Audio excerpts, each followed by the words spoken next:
Hey, a little trivia for you. Did you know that gender is a social sciences term from 1955, coined by a sexologist named John Money? I did not. Gender is defined as the state of being male or female, typically used with reference to social and cultural differences rather than biological ones. In layman's terms, gender is not your biological sex, but what you mentally think is your sex. Now, some of you might be thinking that the brain is biological, and so there literally couldn't be any separation of your mental state from your biology. To put it another way, there'd be no meaningful separation between the terms gender and sex. But John Money thought differently. He thought if, say, a boy were socialized enough to be a girl, that boy could fundamentally be a girl. That is to say, he thought there were no innate differences between males and females, contrary to the entire field of biology. Now, John Money was unable to get anybody to take his gender pet project seriously until a boy by the name of David Reimer came along. Upon birth, David lost his willy during the penile mutilation ritual, and so Money found the perfect opportunity to swoop in and perform a bout of human experimentation. He had the infant boy's testicles lopped off, replaced it all with an artificial vagina, and then had the parents raise David to be a girl while undergoing hormone treatments. Furthermore, he had David, as a young child, imitate sex acts with his twin brother to normalize David as a bottom. Money even had the brothers undress and engage in genital inspections, which he took a photograph of on at least one occasion. Money described the experiments as successful, though David never ended up identifying as a woman and described his visits with Money as traumatic. But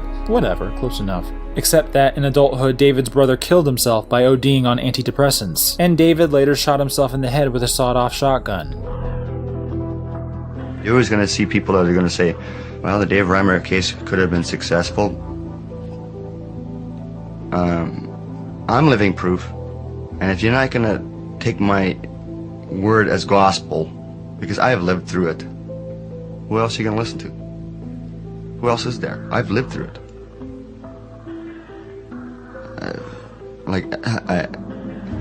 Is it going to take somebody to wind up killing themselves, shooting themselves in the head for people to listen?